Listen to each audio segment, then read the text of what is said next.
Knocking, boots broom on Miley. When I pop out like likeness. Polished, briefcase, no wallet. Just blew a bag like Scotsman. Killed that. In the AM going real fast. UK honey at the drill that ponds me. Bailed out, no conflict. Might have said I love her, but I never made a promise. She wants seed, told her nothing in a blossom. Badging me for info at the ship. What's going on, dope? Only good for the lozenge. My whole contact list said it, I don't even want it. Sing, show the jet love, but it never meant much. Never make decisions off a head rush. I've been down to $10. IRS kept track for 10 months. Had to switch how I went about it. Dues paid, collected all the loose change that I had left. Blew it on the new game. How's everyone's day going today? Just got done with a long day of work. Been long. Oh, let's see. Alex, Gene, what's going on, guys?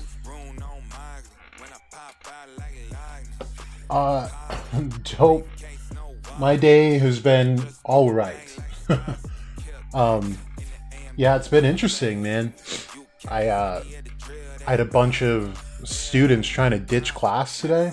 Had to go run them down, break their kneecaps and everything. It was a day. It was a day. So, I'm glad to be here though. Kind of de-stress and all that good stuff. Let me go shut my window real quick.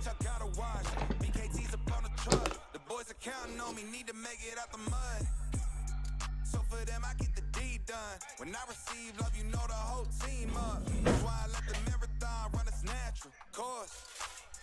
I can feel the force. Boots broom on Miley. When I pop out like likeness. All right. Cool. Got some people on here. Let's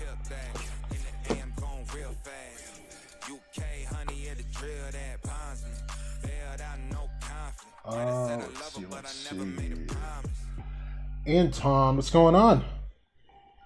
I'm going to turn the music down just a bit. Now we got some people in here.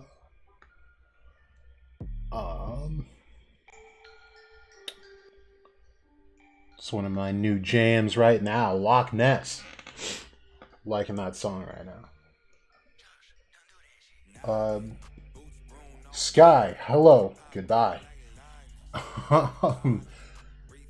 Dope, I'm not like a teacher, so I support the classroom by aiding the students who have like, they're called IEPs, individual educational plans, and that can range anywhere from like a student having something like dyslexia to being on the spectrum for like autism. It's a very wide range of things, so I just make sure that those students can succeed in any given class. We try to make sure that they're like mainstreamed in like general education if they're able to, and just providing those accommodations, so kind of making it easier on the teacher to aid that student, as well as bridging the gap and helping other students within that class as well. But it's a lot. It's a tough job sometimes, but it's really fun. I really enjoy it. Gene, Jack, you realize libraries have a bunch of cool books about Japanese mythology and a bunch of folklore tales? Yeah. I mean, go to almost any library. I've never seen a library not have Greek and Japanese mythology in there. Like, I'd be very surprised if there was a library that didn't have those. So yeah, I would definitely hit those up, dude. Definitely useful for these. So today, as the stream title says, and as I promised I was supposed to on Sunday, we're going to talk about dragons, angels, and demons, and what that could mean for the story coming up.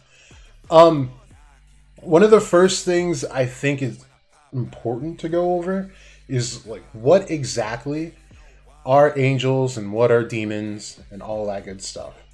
So part of the mythology that we have to understand is that angels and demons are described in various ways.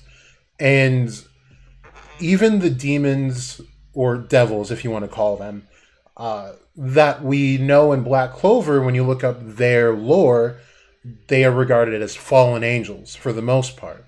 So we can assume that there's not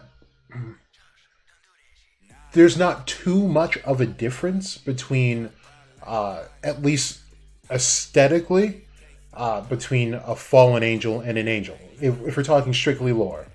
Now, when you get into some of the more like practical philosophies, where they apply things like magic and how to use them and whatnot, then you start getting these descriptions that sound bestial for the devils, and it's not a trait that belongs to devils. Just because you hear that they look ugly, it's not because they are devils. It's because they used to be angels. So we have to understand that angels are not exactly like the most beautiful thing ever. Angels are actually really scary looking, and even when it comes down to like their tasks, they're very cruel. Cruel is a bad word, but they are brutal. Brutal to the point where there's a story about God, and he is trying to punish, I believe it was the Canaanites, and he sent an angel to do the punishing. Now, this angel on the Tree of Life would have come from the right side, which would be our left if we're looking at it. So I'll show you guys. I think I have the picture up already. So if we remember, our left side of this tree is called the severity of God. So these are essentially all of your smiters. So when God is trying to carry out his will, this is where we go. So we have Binah, Geburah, and Had. These are the smiters, and these are the only elves left, if we're not including Patri, who goes here. Which is why I was hoping in the Spade arc, like, they're not here. Hopefully they're trying to, like, do some massive attack on the Spade Kingdom and their devils to help out the front, but they never did. But essentially, in these philosophies, this is the side that exacts God's will in a more forceful manner. This is where you find angels like Michael. I believe Gabriel would be in the middle. Michael, Raziel, and Uriel, if I'm not mistaken. I could be mistaken, but Michael's definitely on there. Now the next thing is that the angels have, I mean, if we take Adremelech, who's got the head of an ass, and he's got peacock feathers and a human torso, angels are not very far off from this to begin with. There are some that have 3 heads, one of which is human, the other is a bull, the other is a lion. It's a variation of things. You have things like thrones, who are here. We can pull up some pictures as we're talking about this. So, throne angels. These are the wheels of God, if I'm not mistaken. So these angels don't look very typical. This is actually a statuette. Oh, let's do this one. This one's kind of cool. Oh wait, no, there's some other cool ones on here. Which one do we like? Ooh, that one's kind of different. I do like this one. But this is what we're looking at when we're looking at these types of angels. This is not, I mean, it's not a pretty sight, no pun intended. But these are, as it says here, biblically accurate angels. So they're not your, blush or flush-faced, 2-winged, man-looking angels. These are actually, when they are described, they're more tools that God uses to travel. So, and they do describe them as more as wheels upon God's chariot, as you see in this picture here. This wheel would be that throne. while these would be different kinds of angels. So it gets really freaky. And then the demons start seeming a bit more normal when it comes to this. So with that said, where do dragons fit in? So we did go over last stream a bit how it is literally a thing that the devils of the Qliphoth are regarded as dragons, hence the term draconian path of magic. And there's one book that I thought I had pulled up here that exclusively refers to them as dragons, as only dragons, and how to draw upon the forces of the Qliphoth using that draconian magic. Let me read the chat. I see you guys are going. I just want to try and keep up this time. Asta versus Clover Magic Knights. I don't know if that's like a question for me. Efficient and unrelenting is a better description. Yeah, that is a better description actually. Right, there is a reason that they start out with "Be Not Afraid." So we've definitely gone over how, like, when angels carry out their business, they're much more like robots, really. They don't... Oh my god, I started with a story and I didn't finish it. Talk about squirrel brain, right? So there's a story where God sends an angel to punish the Canaanites, and he does this by, I believe, raining fire and smiting them. And he was going so far and he was being so brutal that God himself had to tell him to stop. Like, it was enough. He didn't even ask him to completely eradicate them. He just said punish them. And the punishment went way too far, and God actually had to tell him to stop. They don't seem to naturally care for humans. The only reason they do is because God tells them to, and not so much because they're super altruistic beings. Which is definitely interesting to think about, given the nature of what we've discussed on this channel regarding devils actually aiding in your spiritual enlightenment. Whereas angels are more so not to serve man, but to serve God. And man just happens to be the thing God is focused on. So I feel like that's a really important thing to point out. Now, we have what are called Seraphim. And this is where we'll kind of start getting into what I want to tell you guys. So the Seraphim, we know, are the six-winged angels. So they... Oh, I really like this statuette because that's exactly what I was about to say. So they're six wings. They said 2 cover the feet, 2 cover the face, and then we have 2 that are outright as you'd expect of an angel. This is actually a really, really good statuette from Dungeons and Dragons. Very nice. Oh, this one's cool too, though. I like this. So the Seraphim have a multitude of descriptions, and it really depends on who's receiving the description of it. As you see here, there are many depictions, and you have this. You don't even see their body, but really the text just says that their feet are covered, their faces are covered. Well, face or faces. And then they have 2 extra wings for flight. Now, these are the highest level of beings as an angel goes. These are on the second to last level, or second and last level of heaven.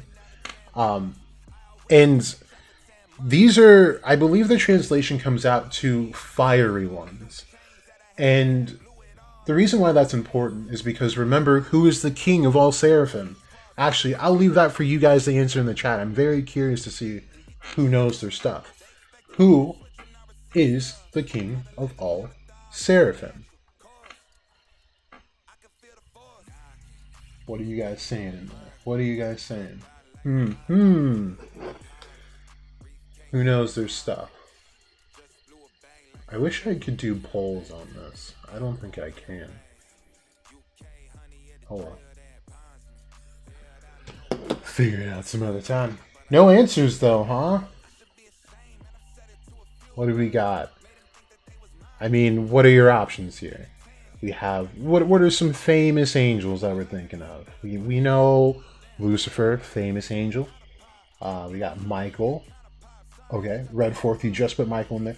Michael should be the chief amongst them. Ooh, well, I got news for you. It's my favorite bit of news. Just Michael? Okay, we got Lucifer. Okay.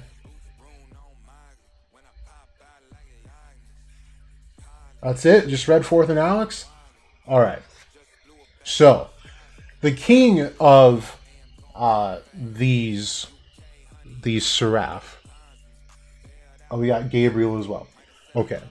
So, on a technicality, the highest one is actually Beelzebub.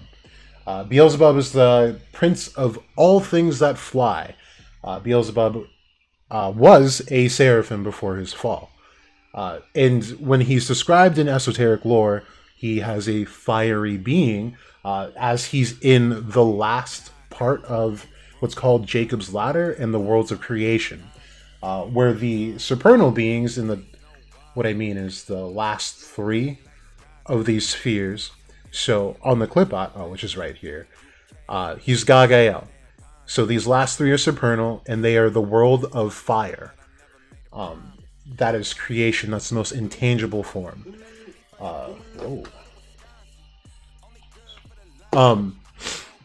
So it's Beelzebub, and then of course it's also, while Michael is not totally wrong, it really depends on what you're looking at. I tend to go with more of the Judaism than Christianity or Catholicism when it comes to Black Clover, just because when it comes to trees, Christianity and Catholicism don't use these layouts whatsoever. However, the Tree of Life is existent. They just don't, they're not this specific. But when we talk about how it's structured in Judaism, Michael is not up here. Michael is right here in Had. And he's an archangel. He's one of the lowest rankings of angels. However, this does not necessarily mean he's the weakest. It's more so that he really can't touch these upper areas because he's just, quite honestly, not built like that. But there are Christian sources that have taken that story of his defeat of Lucifer and pretty much moved him up in this range with these supernal beings. So you could find Michael there described as the Seraphim. It is not uncommon. However, given the story that we have and the lore that is being used, Michael does not fall there. So it really depends on Tabata what he wants to do. There's definitely enough evidence to put him in either way, in either case, but it really wouldn't affect the story too much here or there. But where you don't see Michael, you will usually see Uriel, where they seem to be almost interchangeable, because it is perceived that Uriel and Michael are about the same being.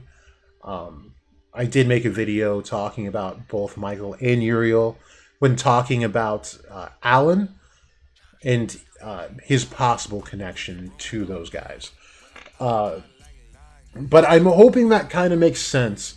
I want to try and pull up one of the books that I want to take a look at with you guys, where it describes them, devils, as dragons. But I did want to point out that these guys, the Seraphim, are known as the fiery angels, and they are also described as serpentine in nature. So obviously we have fire and we have a serpent, which pretty much clearly depicts a dragon for all given purposes. And here we have Isaiah describes a seraph as a fiery flying serpent. I mean, that is saying dragon without saying dragon. But there are sources that call them dragons of God. And And you can see all over this, they are celestial beings and all that good stuff. Here you go. literally says dragons. An alternate term for hell. So this is another thing that we really have to start to really look at. Remember in some of these past videos, or earlier videos, I would say, on this channel, where I talk about the exact functions of each sphere of the Qliphoth. There are some devils that serve God from hell. And it's a very weird relationship. And one of the devils we talk about is Samael, which is also conflated to either Lucifer or Beelzebub.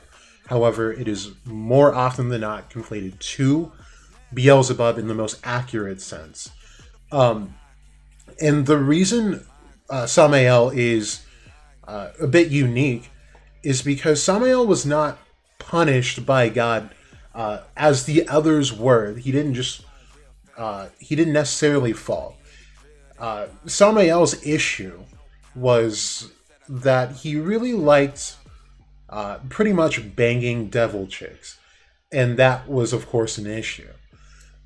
So it was more of, I'm of course watering it down to like very current, like, simp terms here. But like, God was like, look, I definitely don't like that you like these devil chicks and you're banging them, but how about you work for me, but you live there? That way you get what you need, and I get what I need. And so, and I guess it's important to say that Samael is not a name. It's believed that Samael is the true name of Lucifer, which it is not. Samael is a position title. So, there is a Samael in the Tree of Life, as well as a Samael in the Tree of Death. The title means the poison of God. This is the angel of death.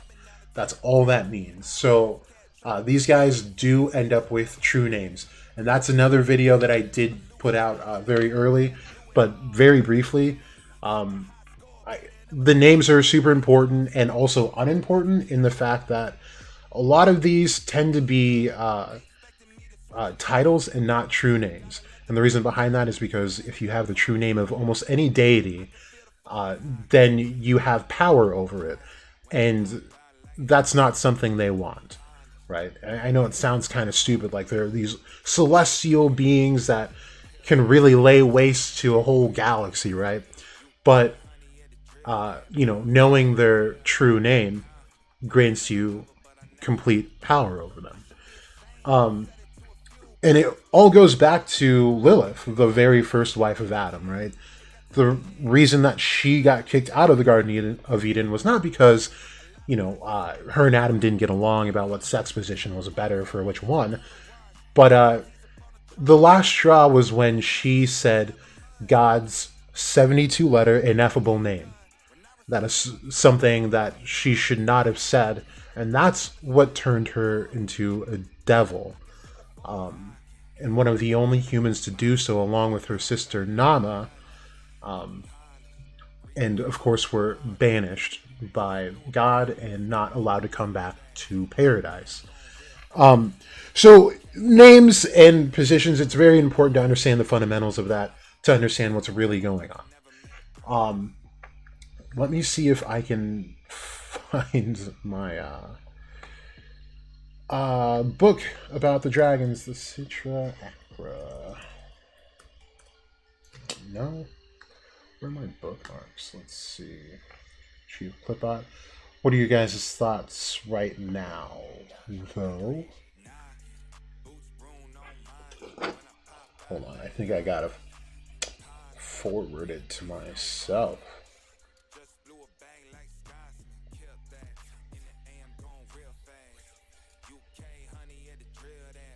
Oh no. Oh, there it is. Okay. Sorry, I have to pull it up on my phone and then airdrop it to myself so I can show you guys. There we go. There we go.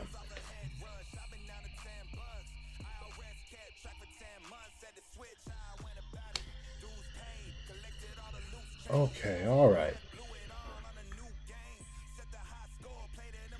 So this is the book of Sitra Achra. Sitra Achra is another name for Qliphoth. I believe it means world of dead shells, if I'm not mistaken. There we go. So this star is something important. This is something I was kind of looking out for in the Spade arc. Whoa, what was that sound? That was cool. This is something I was looking out for in the Spade arc, because I was wondering if Asta's little Devil Union design would start morphing into something like this, which doesn't seem to be the case. But this is an 11-pointed star, and the 11 points are attributed to a devil within the Qliphoth. And there are 11 rulers, even though it shows 10. Remember, the last realm is shared by Satan and Moloch. So that's very important. So as you see, we have a lot of content to go over. So we have the 11 heads of Astaroth. And Astaroth is like, you know what, they might describe it better than I'm about to. So let's see what they say. Because Astaroth, here, I'll download the PDF. All this stuff on the side is getting crazy. Oh, no. Let's stay on the free tier. Like, what are we doing? Here we go. Open up. Let's go. Astaroth, for all intents and purposes, is like the overall force of the Qliphoth. So it's all of them combined making this dragon. And the dragon is Astaroth, as it is stated. Zoom, zoom, zoom. There we go. Alright.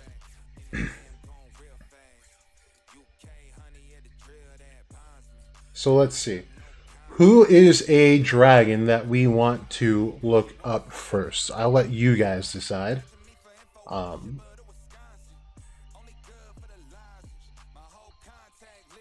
then we'll go from there. Someone just shout out a devil name.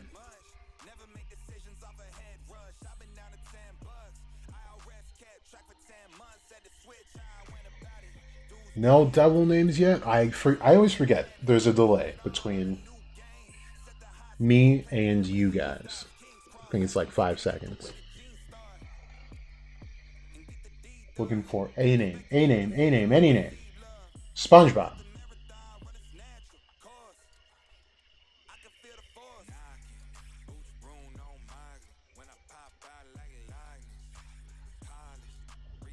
Beelzebub. Alright. Beelzebub. Mentioned once. That's very interesting. So, we're going to talk... Whoa. Not mentioned once. 6 times. Good. I was very worried for a second. Okay. So, let's just read what they got. So, this is the realm of Agael or Gagael. These are the hinderers, being the hinderers of the expansion of the thoughtful light, contracting back to the source, the divine essence, and obstructing its dilution by the cosmic emanations of the world, also called Chantael, meaning the confusion of power of the cosmic god. Okay, I feel like there's a lot of terminology in there that some of us might not be in tune to. So the thoughtful light is darkness, essentially. Remember last stream we were talking about, and this goes in with the Enso Circle and the Sword of Zen and all that good stuff. Before there's anything, there was God known as the Ein Sophar, which is the limitless light. And this was a thoughtless light. And the moment this infinite and thoughtless light made a thought, and that thought was him realizing that he was unlimited, it created a limitation. And that limitation grew, and this was the thoughtful light. It started bringing form. Now remember, Ein Sophar is not only limitless light, but it's also formless light, or void. So bringing form to it now created our first dichotomy between the thoughtless light and the thoughtful light. Now the thoughtful light was being rejected by the thoughtless, well, essentially being rejected by God, as form in most of these religions is considered a sin. So the life that we experience is considered sinful, which is what the Christian and Catholic faiths definitely believe, but don't detail why that is, essentially. So that's what it means by the thoughtful light. And that in and of itself is divine, but it is less divine, as thoughtlessness brings you closer to divinity and God ultimately. And so this goes back to the Enso Circle because it's the realization that there is no such thing as any type of dichotomy. No life, no death, no darkness, no light. There just is, and that's it. So, and it goes into things like Ultra Instinct and Dragon Ball. We talked about that as well, and why the angels have a full halo around them, meaning that they've completed that circle, that Enso circle. What I believe Asta will end up learning here in Hino country. But to keep going, here are the forces of chaos opposing the law imposing. Here are the forces of chaos opposing the law-imposing and limiting structure of the Sephiroth, and below the throne of its ruler, Beelzebub, are the 11 Dukes of Edom, that is also just hell, stationed as the 11-fold manifestation of power, the Baal of the Sklipah acting as one in order to silence the utterances of Yahweh, or just the Demiurge. Also, if I didn't mention it last stream, I think I did, maybe in passing, Yahweh is described as a dragon. So even the ruler of the universe, the creator god, which is not necessarily good or evil, sometimes they do depict him as evil, a lot of times they depict him as good, and a lot of times it's like a chaotic neutral.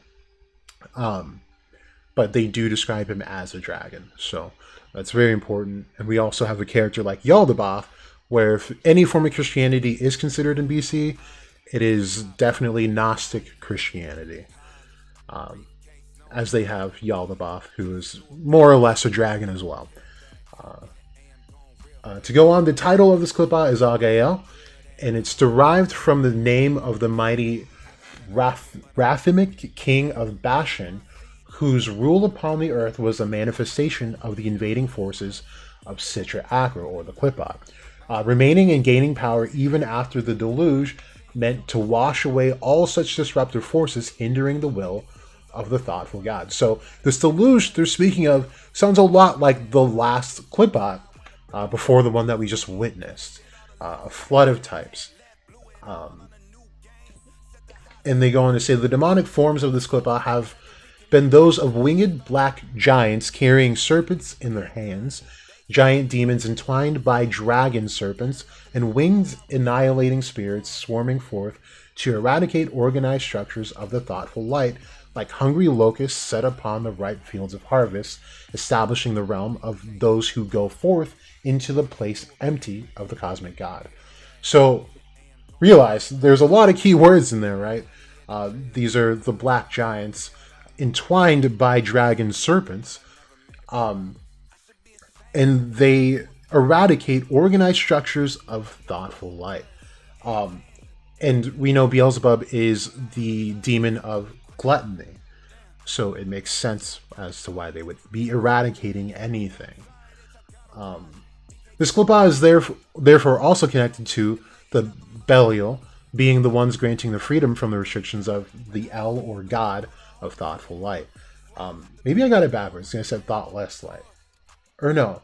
Oh no, this is just a different take on this. So I wonder what they call their light then. Maybe they just call it like the negative light in this, probably. But is normally regarded as the thoughtless light, as God. But yeah, anytime you see El, that means God. And then there's also different variations of God. As you see here, Belial, also spelled Belial. That's how it's most commonly spelled. But that is the dark son of God, who is actually...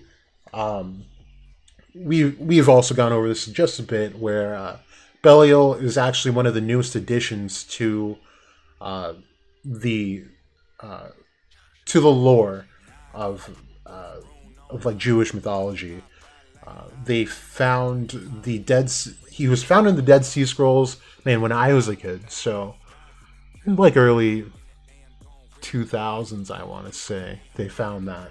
And that's when we found out about Belial. And something cool about Belial that hasn't been written about in any other source aside from the Dead Sea Scrolls is that Belial was created alongside Lucifer, and arguably just before Lucifer, and was intentionally supposed to be what Lucifer became, which was the King of Hell. And he's regarded as the original King of Hell. And this is because he was there before Lucifer fell. And when Lucifer fell, he became the new king. Which is a very interesting dynamic. And I actually really appreciate the addition that they found. But anyway, the following is the seal and formula calling of Agael. You guys, come on. You don't need this in your life. We don't need the calling. Let's see what else they go on to say. Satariel would actually be a very cool one to look at after. Beelzebub. What is this about? Okay. Interesting. So they talk about the 11 rulers, but what is this section on? Let's see.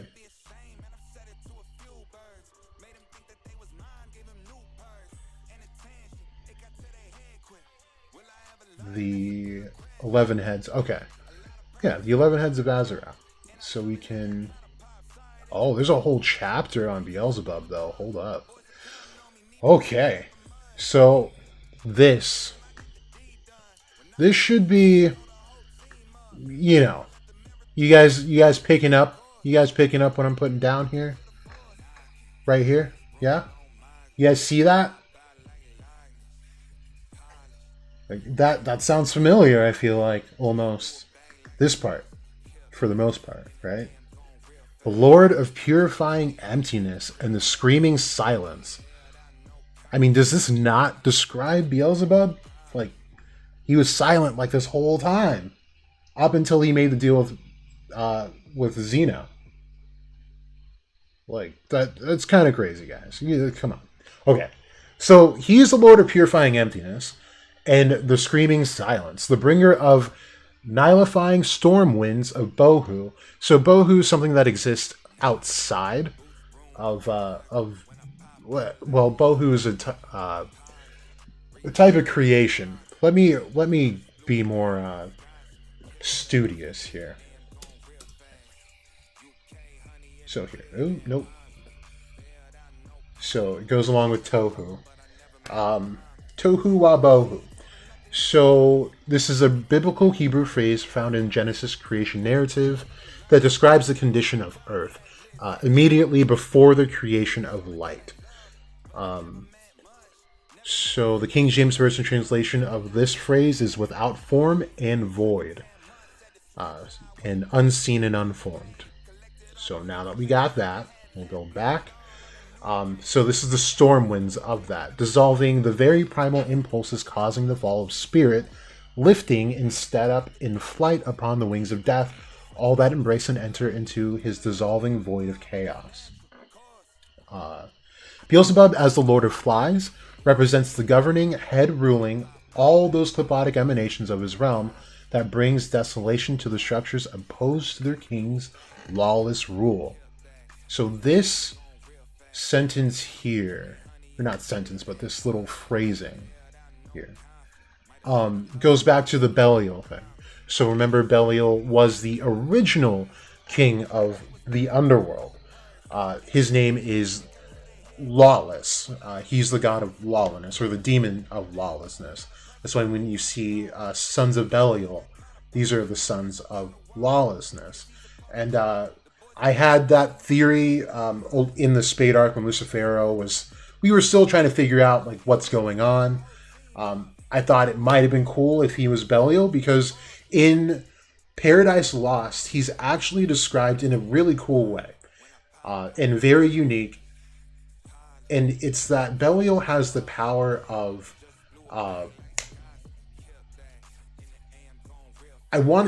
Entropy is almost what it is. It's oh my god, what's that called? When you have to expect like the worst thing's going to happen 100% of the time. What is that called? I don't know. Google. What is it called when bad things happen all the time? It's probably like bad luck. Murphy's Law. Murphy's Law is what it's called. So he's the god of Murphy's Law, essentially. So anything that can go wrong will go wrong. And it's something that is both a curse and also, I guess, a slight blessing, depending on how you use it, right? So in the way that we saw Lucifero fighting, it seemed as though like he had the worst luck and also the best luck, meaning it was also the worst luck for the party going against him. So one of those things was like he went up against Asta and Liebe. That was like the worst possible thing that could have happened to him. The one L that he ever took was against a human who sucked away his magic power from Liebe. And, you know, it's embarrassing. And then he ends up fighting both her children. And these are the banes of his existence. On top of that, in a way that it worked for him, was when Yino had to make the decision left or right, but it was an ambush from Noct and Yami, and he grew 2 more arms. That was extremely bad luck for Noct and Yami. Now, I'm not saying Lucifero was Belial by any means, but that was kind of the process and kind of how I viewed that, which is why that theory is out there.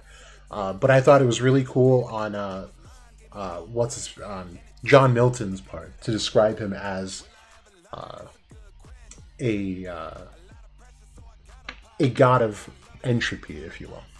So anyway, they hinder the utterance of words of the creational impulse in devouring its echoes before they can cause further restriction and entanglement of thoughtless spirit within the webs of causal forms. So what this means is like Beelzebub is a part of the supernal triad, meaning these guys don't have physical bodies. Anything below the supernal triad will be more physical in nature. Like I said, they live in the world of fire, which is mostly intangible. And Beelzebub, by Cornelius Agrippa, describes him as a fiery being as well.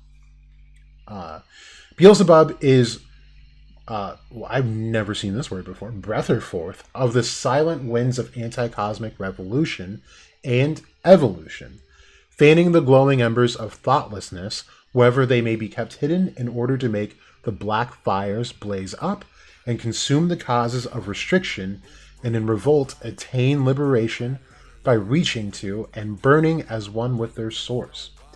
So it's interesting they described it like any of this like that, is because here Beelzebub is for and also against the purpose of the Tree of Life, right? Where as you do in both, if you descend the Tree of Death or ascend the Tree of Life when practicing magic, what you're really doing is you're losing tangibility. And he lives across the abyss with the 4 other demons that have no form as well. But when you jump into the abyss, part of you dies and is eaten alive by the abyss, and then your true self ends up in the Citariel with the Dark Mother, and you're no longer, you've reached a state of death, and you're heading towards what's called the Absissimus, which is meaning that you are essentially the new Pleroma, potentially in line to become like one of the newest gods in the cosmos. Very, very interesting stuff. Okay. These are the sigils. Very cool. Okay. Do we want to read about Lucifer Focal? He's a very interesting character, I think. Very underrated as far as talks go within the community. But let's see what else we're talking about here with Beelzebub. Whose sigil is that? Okay. Ooh. So these are emissaries. So let's go up a bit. Just to see what we are talking about. Okay, I see. So within each realm, they have emissaries, which is where when we look at Dante's Inferno, there's a theory that says that he actually didn't meet Lucifer at all. He actually ended up meeting Asmodeus, which is known as the Little Satan, or because that's his son, and he's a full blown demon, not a fallen, but he's a full blown demon, and one of the cruelest within the clip art, just extremely violent, and rules over the fires of hell, essentially. Now, it's said within the realm that he rules in, there are 9 levels to it. So it's believed that Dante went through not 9 levels of the entire underworld, but just 9 levels of Asmodeus's lair, which is really interesting. It could go either way. There's a bit of evidence for both. But seeing as he did go through Purgatorio and Paradiso, it makes sense that it was the entire underworld. But very cool theory to think about. Anyway, let's see what it says here. I don't think this is actually exclusively about Beelzebub, so maybe we can keep going. This is just an emissary. Yeah, no, they're just talking about emissaries, and all these guys tend to follow Beelzebub because Beelzebub is the prince of demons, not necessarily the underworld, but the prince of demons. So this is why I keep saying things like, back in the Spade arc where I was saying how Lucifer was probably the Augustus of the underworld, where he might have a lot of magic power, which is obvious. Even Angelic said that. We got to experience that. However, there's probably a Wizard King type there, and it's more than likely the same in Hino country right now, where there's supposed to be an emperor above the Shogun, but the Shogun is the one who's really calling the shots, and is actually the fighter as well. So they're not only the political leaders, but they're also the military leaders. And it's the same with Augustus Julius. So that's why I never really took like the Lucifero thing super seriously, because he was never written to be, this character we got to take ultra seriously. In fact, it was almost counter-written that we were supposed to disrespect Lucifero. We were never supposed to find him to be the last and final threat. When Lilith and Nama came out, they wanted to, kill Dante, but they decided, what? It's not good for us because he's strong and he could hurt us or kill us probably, right? Or at least torture. And then even when a Jamalek comes out, he's not following orders. He doesn't respect them. And it's the same thing. I think we saw it in the Royal Knight exams, or a tournament, whatever you want to call it, where he tried to bark an order. Augustus tried to bark orders at the knights participating, and they really weren't having it, because it's just like, who the hell is this guy? But they respected Julius, and Julius kind of told them, like, I got this. And they followed Julius instead of Augustus. So it very much does seem like a relationship like that.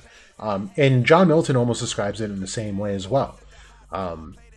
After Lucifer leaves into the void of chaos, Satan is the one who's really still the most powerful, but very seemingly naive. He lets, of course, pride take over, and he wants to get back at God, even though they literally just failed the mission and fell to hell. And Beelzebub is there to try and talk sense and bring some rationality to the situation, but Satan and Moloch really want nothing to do with it. So that inevitably leads up to Beelzebub staging this revolt against Satan, and ultimately succeeds. And he becomes the ruler of the underworld. Now, he is more of and as it says here beautifully, a silent ruler. And as it's depicted within Black Clover as well. He doesn't say too much. And that's probably one of the biggest attributes that he has, because most of these devils seem to fall short, not just in Black Clover, but in actual lore. They fall short and kind of damn themselves because they out themselves. Here we have Adremelech, and Molech wanting to be worshipped through child sacrifice through fire. And it's such, you have bronze bulls still being, dug up, in Greece and in the Middle East because it goes that far back. But when we get into like the Book of Solomon, it talks about Solomon releasing all of these devils from the ark. And all of them spread all over the world. They become the new corrupt gods. And Beelzebub doesn't do that. Beelzebub comes out and takes possession of a statue and waits for people to start worshiping it. This is why they say idolatrous worship is evil, because when you do that, you are worshiping Beelzebub. So it's like praising any type of statue or statuette, things like that. Praising those is evil in the eyes of God, which is really ironic because when you think about when people go to church, you pray. It's not necessarily to that, like the depiction of the dead Jesus on the cross, which is really morbid, by the way. I don't know if you guys ever noticed that. I did.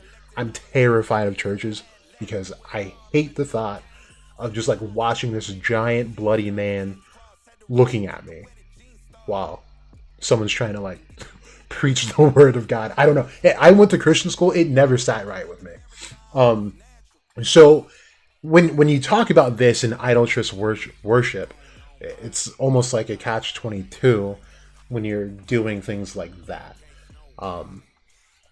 But Beelzebub has been able to exist throughout time through many different names and cause this confusion. And of course, his realm is the confusion of God. So he is the ultimate antagonist aside from Lucifer, who does not exist within the tree. And could be argued that Lucifer and Beelzebub are also possibly even one being. But that's a bigger topic for a different time. Okay, I think I lost my spot. This looks like a very good piece of read, though. What are you all saying in here? You all chatting it up in there. Okay. This is the 22 silencing letters of the other side. I should start talking like, what's his name? Chills? Sheol HaTehom.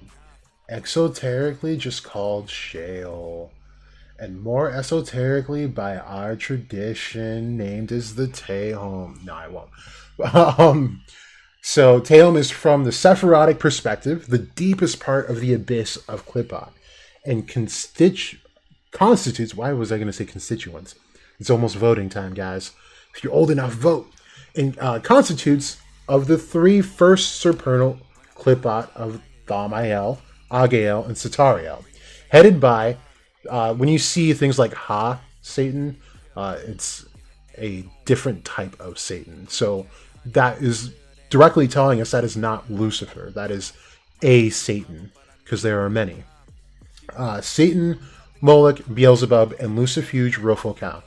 Sheol Tehom, the grave of the great deep or the abyss, is the habitation or kingdom closest to the transcendent aspects of the Tohu Bohu and Chasek linked in the to Ein, and is the manifestation of the unmanifest, balancing upon the edge of anti-existence, coming into being only for the sake of the return of all to and the restoration of the fullness of primordial divine nothingness.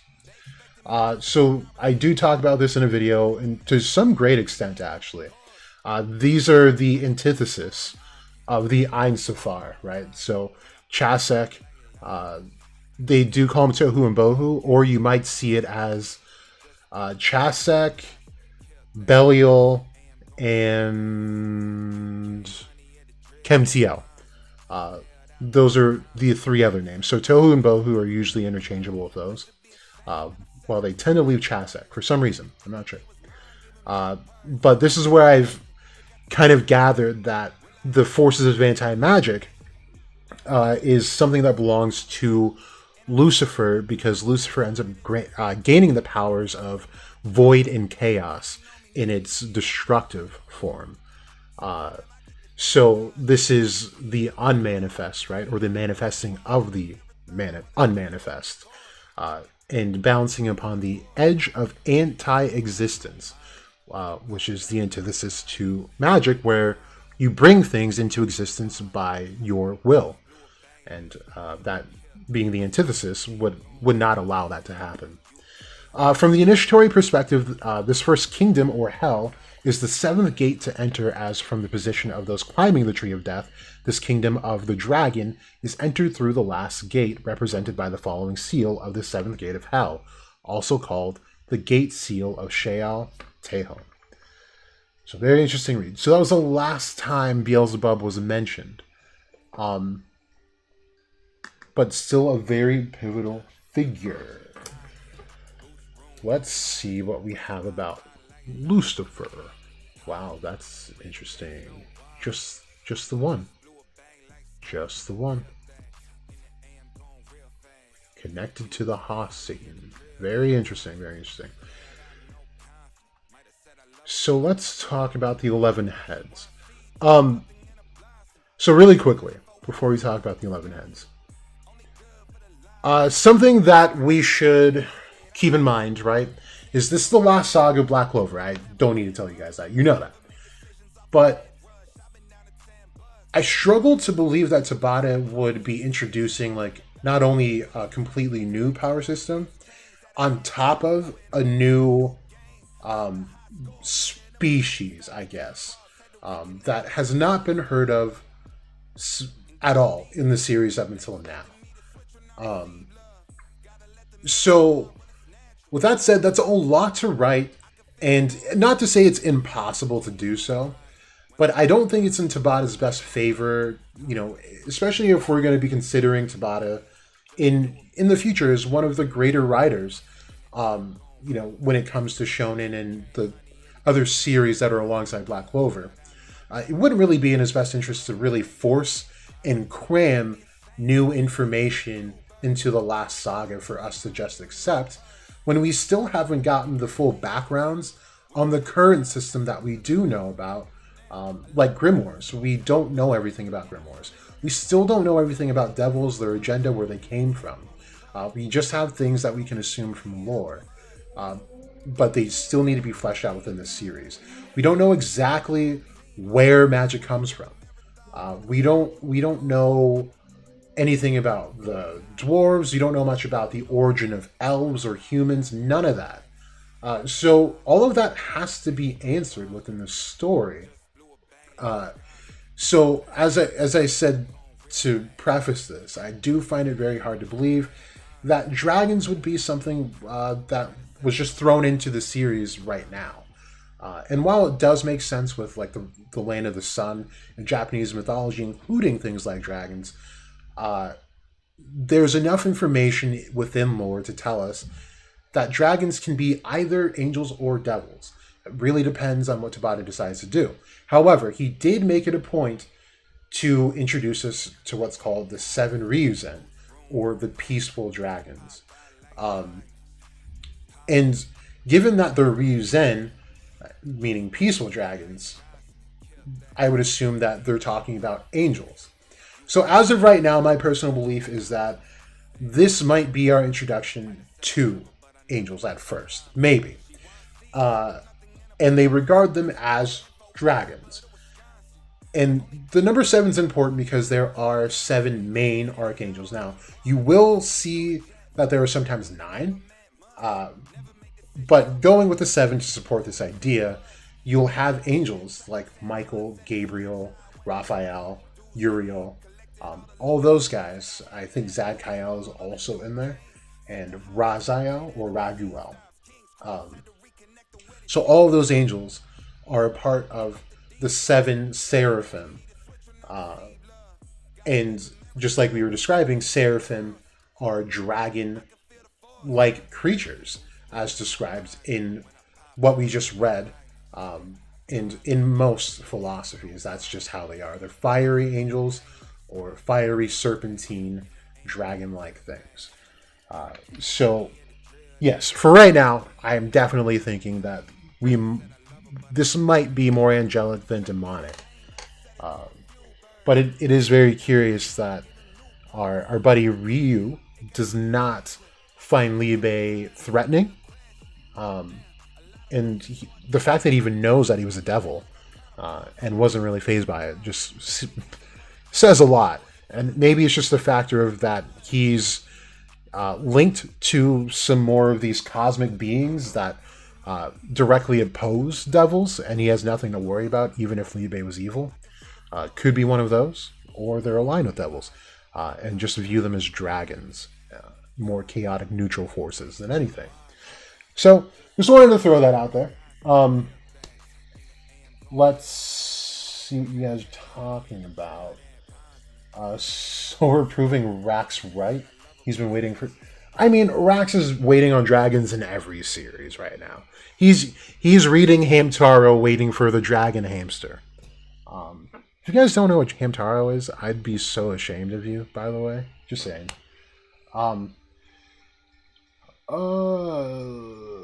Okay. Dope. Fuegolian already has a dragon, so dragons in BC are real. Don't say that in front of Rax. Because salamanders are not dragons. Maybe dragon is more of a title than anything. Yeah, that's essentially what I'm saying. These demons are regarded as dragons, and like we were saying earlier, Seraphim are regarded as dragons as well. You mean Lucifero's stepping stone? I don't know what that comment was for. Maybe answering someone else. Really hope we will have 150 or 200 chapters. I really hope we will get a sequel after that. You know what? I'll keep saying it. I would hate for Black Clover to have a sequel, to be honest with you. You know, I'm looking at Boruto right now, and it's just such a far cry from Naruto. You know what I mean? So it's one of those situations where it's like you live long enough to see yourself become a villain, or you die a hero. I said that backwards, but that's okay. But you know, Boruto is just kind of that, where they took that series in the wrong direction, and I think true masterpieces are really one and done. A lot has been said in this series. So to create another one, it would have to live up to the hype. It doesn't matter if it's regarded as a continuation, a sequel, or what. It has to live up to that hype. And if it doesn't, then it really does affect the series that came before it. And that's just the nature of how we receive things, to be honest. So that's the only real negative I have to take away from that. You know, that thought. Anton, you're giving the sequel a 50-50 chance. Yeah. I don't know. I would have to wait to see what people think about it. You know, if it ever came down to that. I would hate to be disappointed in this series and Tabata. I really hate that. Could the Shogun be reading Liube's key and see his intention versus Devil? For sure. If Asa could do it, they could do it too. And who knows? Like, Ryu was able to read Asa's whole situation, like that he just came off of.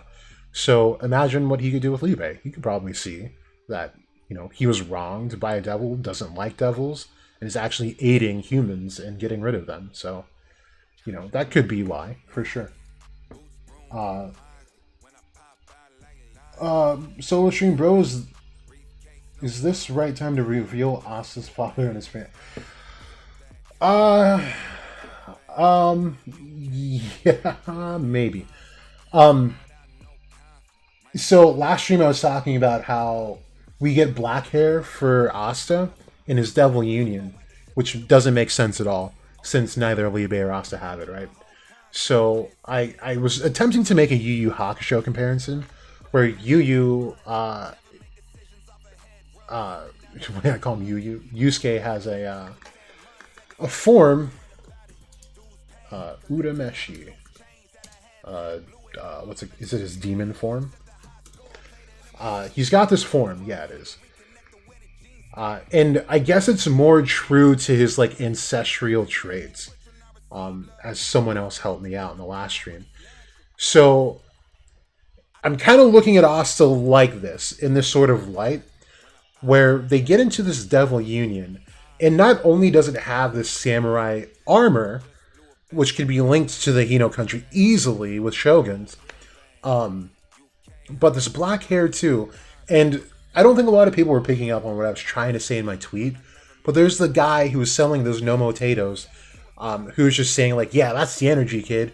Also, flashy hair you got. And he's noting the hair, and it's one of those things Tabata likes to do. He likes to send messages sometimes through like very small instances and happenstance. And I think it's one of those, and it was just like one of those non-canon, head-canon things I had, where characters with black hair in the series seem to be tied to like devils and just the more anomalous structures of the series. And for him to point out Asta's hair is, I mean, come on. I think literally everyone we saw in Hino Country so far has had black hair, but you know, for him to note it like that just kind of told me that's something we got to be looking out for, because if a person in the verse can see that, that means it means something. And to go back to that samurai armor, I think it's to parallel this with Yusuke. His true devil union may be a whole different being, and I've been theorizing for a long time that it's actually Lucifer himself. I hope that could be the case, or they split ways. Liebe is just Lucifer, and Asta is Metatron, and is actually an angel. I would take either or. But yeah, that's kind of what we were talking about in the last stream there. You're really hoping for a light novel story covering Lucius's quest in the underworld. That'd actually be a really cool light novel. I don't know if Tabata could fit that in right now, but it'd be really cool to see what he did. I do think it was more of a diplomatic journey than a battle royale, but that's just my headcanon for right now. John, so for you can be seen as a representation of Odin, would the third sister of fate be in Hero, maybe? So for you can be seen as a representation of Odin. Oh, I see what you're saying. Possibly. I mean, the Sisters of Fate should transcend time, because they're the only ones that don't really abide by the laws of the universe, because they're the ones who kind of set it. So, like, they even control the lifespan and the ways of death of gods. And I think the only exception is Zeus, because he kind of cut them a deal. Roku, what's up? I don't usually get you in streams. So let's chill. John, you still like the island? I don't know where that came from, but yeah, I'm cool for Keyslander anytime. Shelly, you wouldn't mind a prequel or sequel, and for it to also be a spin-off of Black Clover. If we get a sequel, I really hope Tabata won't make Asta evil. I don't know. I think there's value in an evil Asta, but I don't think it'll go that route. He's really shown no signs of that. Let's see, bro. You've been... No, you didn't do a chapter review, Broku. What are we paying you for, man? What are we actually paying you for? You got one job. No, you got several. Shelly, Jack, I really hope your Metatron theory will come true. I do too. I think it's a good way to introduce angels and put Asta in a good spot. But I do admit it does look unlikely right now. And so it depends on what kind of sequel. I would like a continuation sequel over a next gen. Yeah, like I said, it would just have to live up to the hype, and that's so hard for sequels, and it doesn't seem like writers can really live up to that. Not consistently, at least. Solo stream, bro. What is Charmy's doll doing in Yami's homeland? And powerful is Charmy's magic both? Yeah, so Charmy's doll being there is definitely odd. And he does call her a little glutton, so he is familiar with Charmy, but has never actually personally met her, is what he seems to be saying. So I really don't know about that. So it would be kind of crazy to find out. Asta being Lucifero would be cool, especially if we have a cold person out. See, that's the thing. Remember, I was just saying this. There's a difference between Satan and Lucifer. We don't want another Satan. We need Lucifer, who is the actual ruler and actually the god of the underworld, and doesn't exist within the tree. So it would be kind of cool. Brookie, you think Evil Austin would be too jarring without a bunch of development prior to the sequel, in your opinion? Yeah, for sure. Absolutes. Dude, this Ireland comparison's not doing it for me. I don't know what it is. I don't know what you're saying there. But if you just want me to slander Key, I'll do that for free. You just have to say slander Key, and it's that easy. Roku sequel spin-off to hundreds of years later, where characters like Asta and Nino are seen as gods in lore now, or it's Hungry Joker. Oh, that's mine. I almost said it was yours. You think it's a prequel? Okay. Helix, does Beelzebub having blank eyes mean anything? I don't know. It is interesting. I think one of the interesting things that we can take away from like just just how Beelzebub is drawn when Xenon meets him.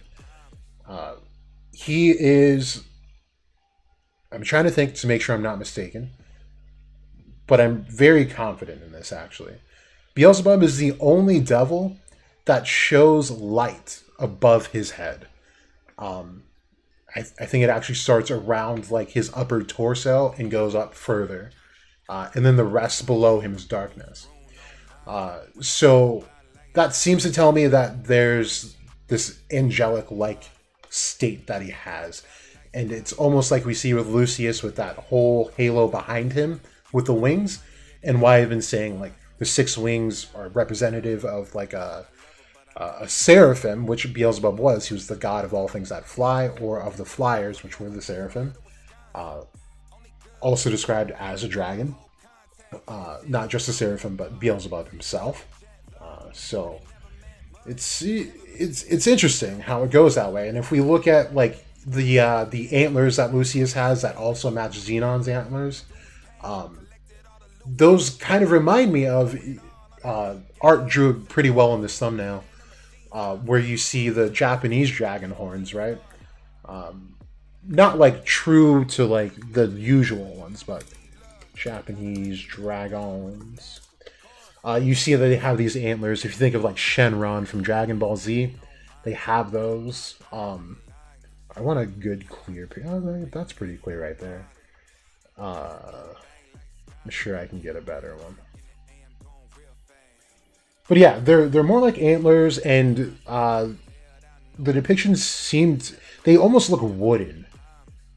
Oh, that was a little too much body right there, lady. Trying to demonetize me. Not today. Not today.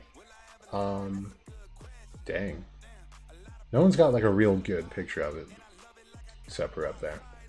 But yeah, you guys, I'm sure you guys can understand what I'm saying here. But yeah, they have these little antlers up here. And very curious if they'll actually be serpentine when we see them, or they're going to be more of like the traditional dragons where they have like the 4 legs, breathe fire, all that stuff. Could be either of the above. Would definitely appreciate the true to Japanese lore dragons though. It would also go with the Seraphim description that we just read, where they're fiery serpents. But yeah, let's read through this. So these are the 11 heads of Astaroth, which if you stretch it, could be Astaroth, which is Astaroth. No, just kidding. Has nothing to do with that. But like I was saying, the 11 heads of the Qliphoth, or the 11 supreme governing heads or supreme devils, all make up the 11-headed dragon, which is Astaroth.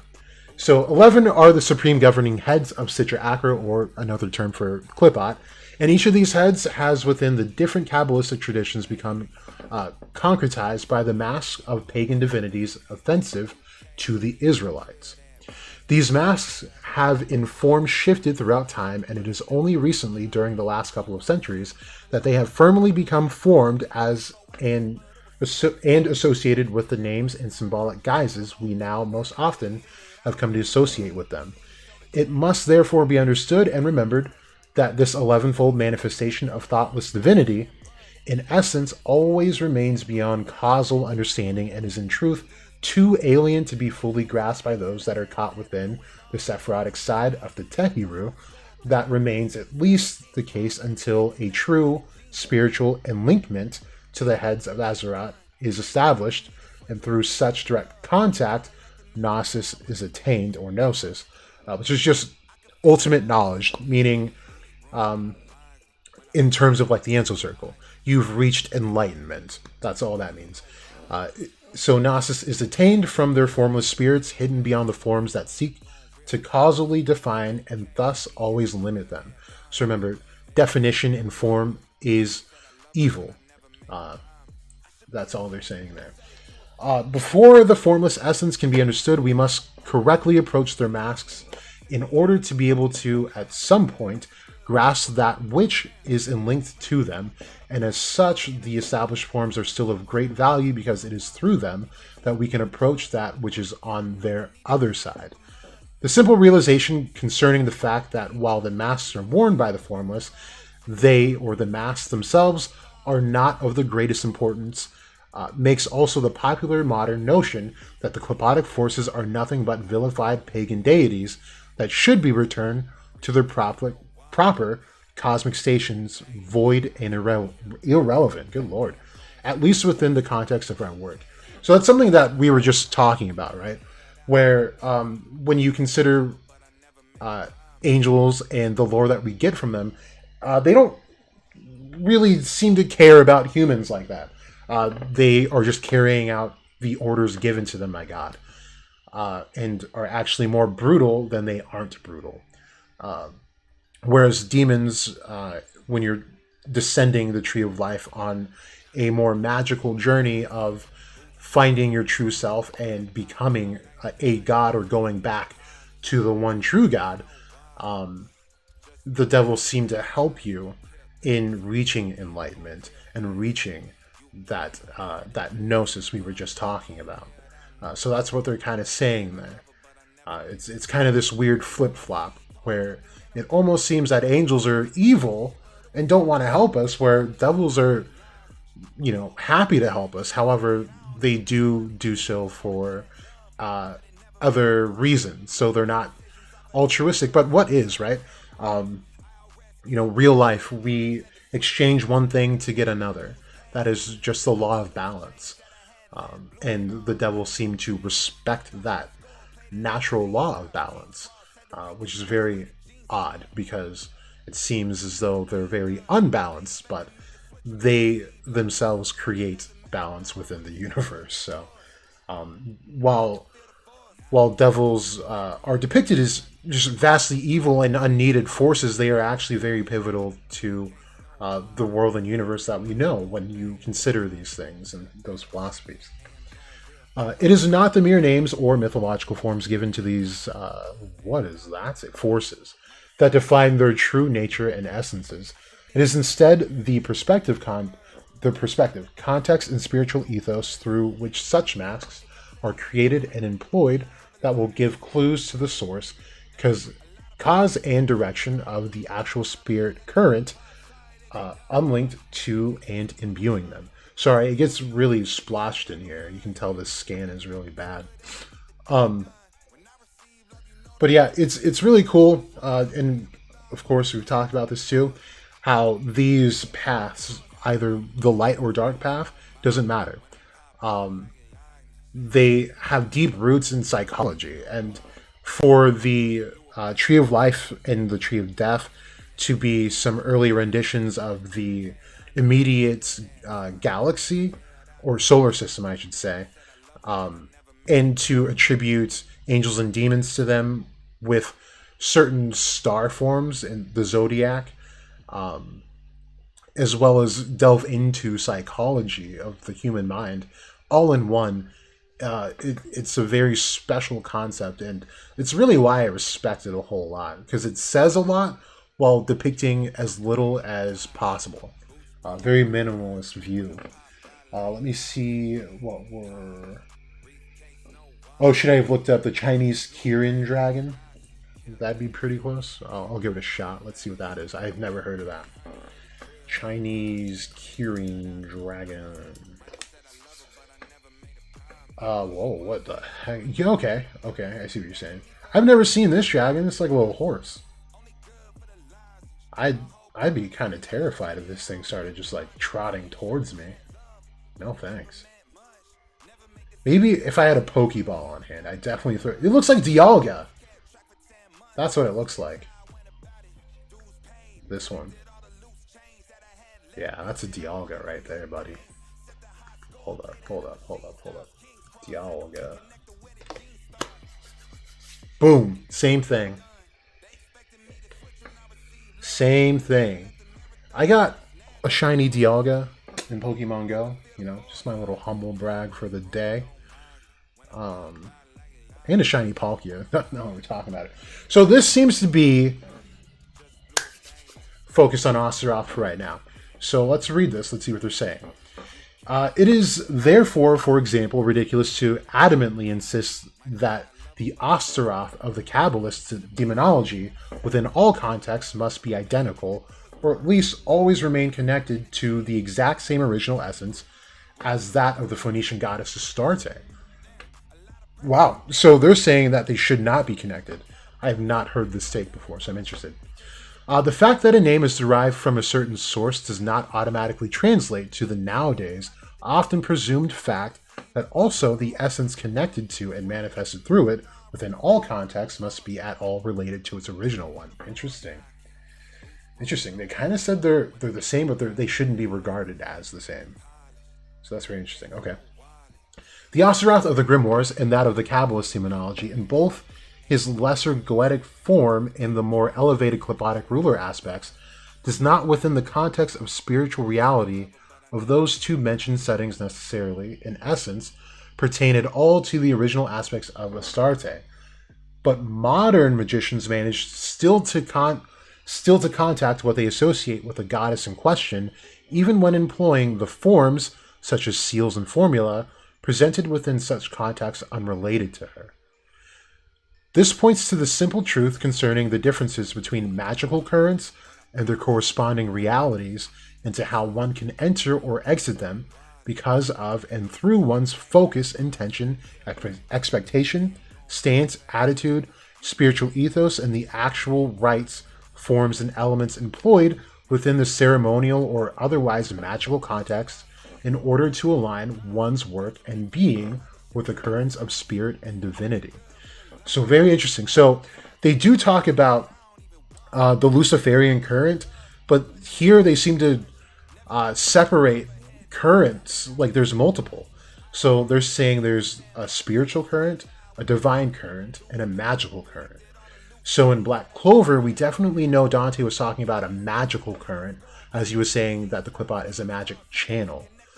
So I wonder if Tabata will do this. But then again, like I was saying, I've never really heard of this take where they're separating Astaroth from Astarte, though it makes sense. It is very, very, very interesting that they did that. So I might have to look into that on my off time here. This truth is most often far beyond what all the dry academic and archaeological approaches... By the way, I'm sorry if I'm kind of butchering the reading. If you haven't noticed, these are all run-on sentences. Like, I don't know if it's the scan or if this book is just really that old. Might be a little bit of both, but yeah. Anyway, this truth is most often far beyond what all the dry academic and archaeological approaches towards the essentially fluid and acausal reality of the spirit ever can hope to disclose or attain. With all this in mind, one can even approach simplistic demonologies of others that may, after centuries of unfocused application, only hold diffuse enlinkments to a multitude of different currents, and with certain insights and correct empowerments, elevate them to further, far more lofty causes than what they originally were meant to serve. That is at least the case if one possesses the ability, insight, spiritual authority, and practical possibility to channel a more elevated, specific, potent, and active current into and through them, as it is only the forms employed that can become relative, while the actual essence of the spirit, whether attached or detached to such finite forms, remain more objectively real than any finite causal contract ever could. So that's actually a really, really, looking at the chat, Jesus Christ. So it's actually really, really interesting. So let's kind of look at it like this. Given that we were just shown, I believe, 3 or 4 different currents within the tree. John, don't mute. I like to screenshot those. Given those currents, if we take what Lucius is doing to make paladins, right? It almost seems that he'd be channeling a certain current through that. Now, I'm not saying this would be canon. Again, this is the last saga. It's a lot to put into it. Last minute. But I could argue that we've seen different types of currents. I might have to think about that. I really might have to think about that one. So that's just interesting. Because it almost seems like each species is involved within a current itself, right? Like humans have their own limitations. Elves have their own limitations, but also have a different relationship with magic overall. And devils seem to be the same way as well, where they're not necessarily... There seems to be a negative mana current that people are calling demonic mana. So it does seem that there could be a case for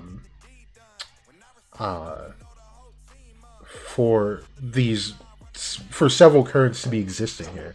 That was really interesting 2 paragraphs there. Let me catch up with you guys here. He looks. You've been waiting to ask this forever. Would Ludrosis' salamander form technically be considered a spirit dive because he absorbed the spirit map? What do you mean?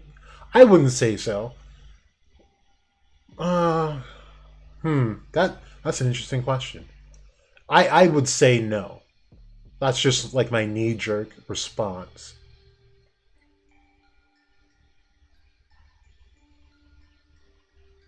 But if that was the spirit form, wow.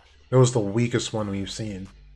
Because, like, a really tired Asta in his not even full black form definitely just completely waxed himself. I would hope to God that is not the spirit dive form. But maybe it could be lesser since Salamander didn't actually choose him. But I think the point of spirit dive is more so the fusion of the actual spirit with the mage that they chose. But he just absorbed a lot of its magic, though. Okay, Sinjimu, does Asa know he has 5?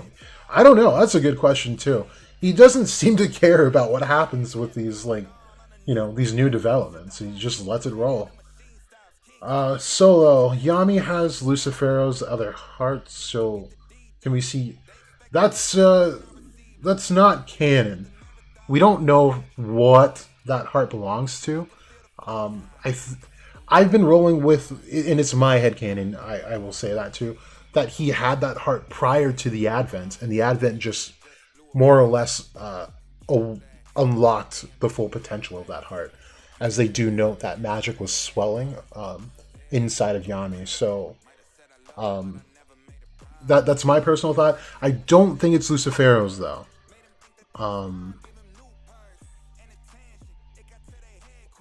Yeah, that's interesting. If anything, I would say it could belong to Lucifergus, but probably not Lucifera. John, you feel his heart might have got mutated. Look at how many cigs he's smoking in a row, and has no adverse effects. I mean, usually happens with your lungs, but yeah, definitely those cigarettes. Come on, man. He thinks about it. Takes any inspiration from Lovecraft. There's a character called Azathoth, right? And he can kind of compare to Astaroth within the way that Tabata uses him. From what I've read about Azathoth, I don't see the comparisons. Maybe you can tell me what you think, or where I should look. Because from what I've read about Azathoth, it doesn't seem... Azathoth is like a cosmic being, where Astaroth, not to say he's far lesser than Azathoth for sure. Because Astaroth is like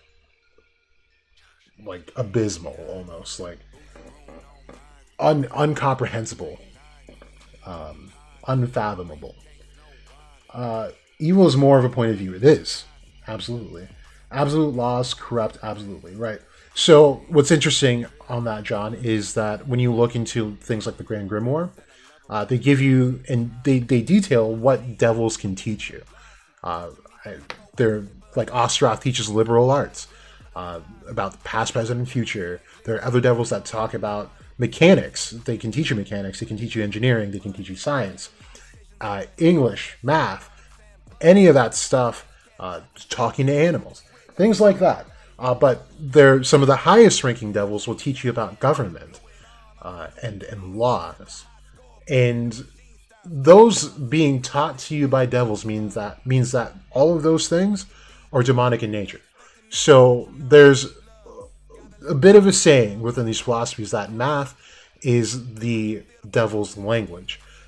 It is what keeps us here trapped in the third dimension when we're talking about the halls of the Menti and becoming enlightened. So that all of that stuff, those absolute laws like gravity, space, and time, all demonic, meaning that those are things that we should learn how to live beyond to truly ascend, which goes back to the Sword of Zen, the Ansel Circle, and all of that good stuff that we've been talking about. Shotgun Pro says, El Theorist, Broku on top. You know what? I don't disagree. Broku is on top. Boo off the stage. Boo. Yeah, we won't mute him. That is Shotgun Pro.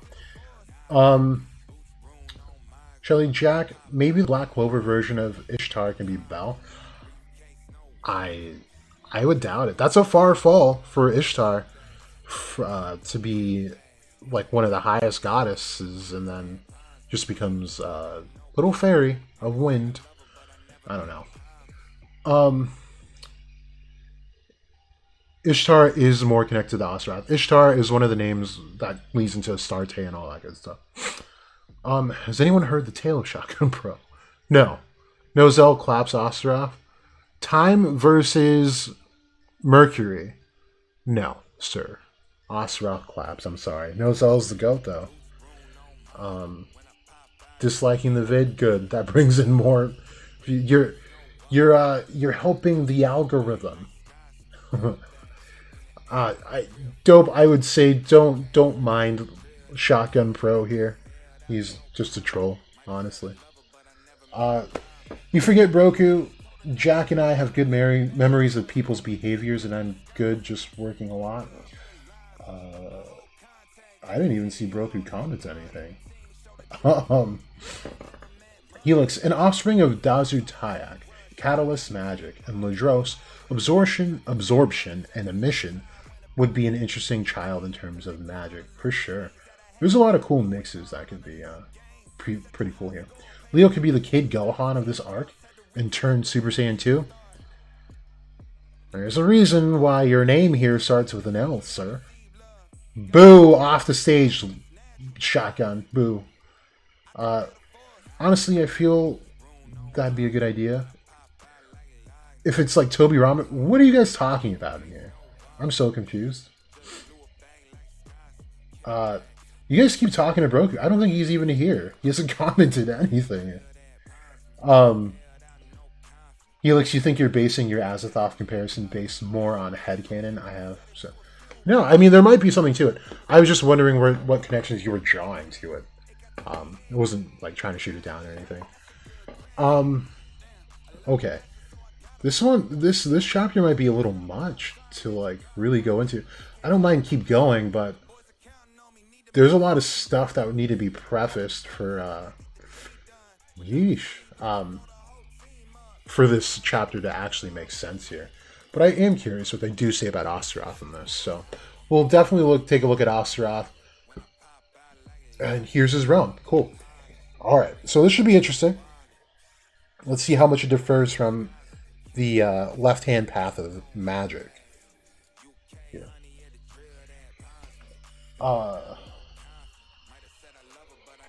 Helix, that would actually be a really fire thing if Astaroth was the narrator. That's actually kind of cool. The Shakers to total annihilation. Now, this is Gashala. This is the realm of Astaroth. I should have said that. So the Shakers to total annihilation, bearing the title of the Smiters, also called Gamikoth, meaning the Devourers. Now, this is something that I've talked about in past videos as well, where Asta could be linked to this, or anti-magic at least, where even Veto says this demon seems to devour even despair. And there are some other things, some other characters that describe like devouring when it comes to anti-magic, but I can't recall other than Veto right now. Or maybe I'm just tripping. But these are the antagonists of the demiurgic 7-day work of creation, manifesting an antithetical sevenfold divine impulse of eradication that embodies the anti-cosmic decree of the triad ruling above and before its own station on the tree of death. So, here they're trying to give you an illustration of what the tree looks like and where Astaroth is actually stationed. So they say before the supernal triad. So this is something I've been talking about for a long time that didn't make sense to me. So we'll look at Nox Clipot here.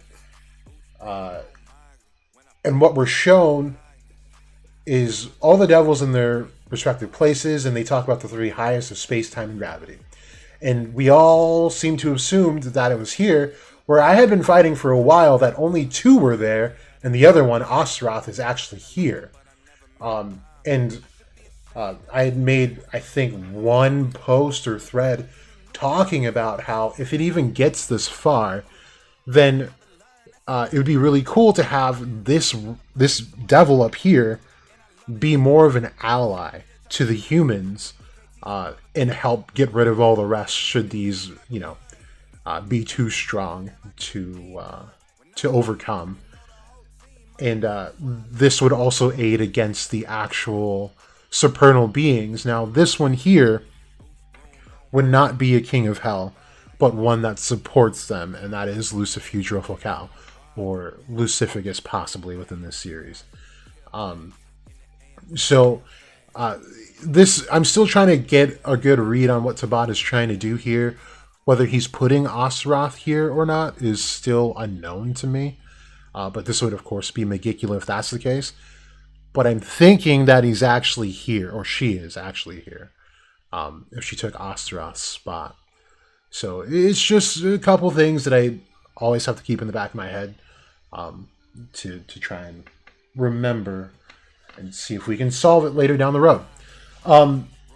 Now, this part is kind of cool.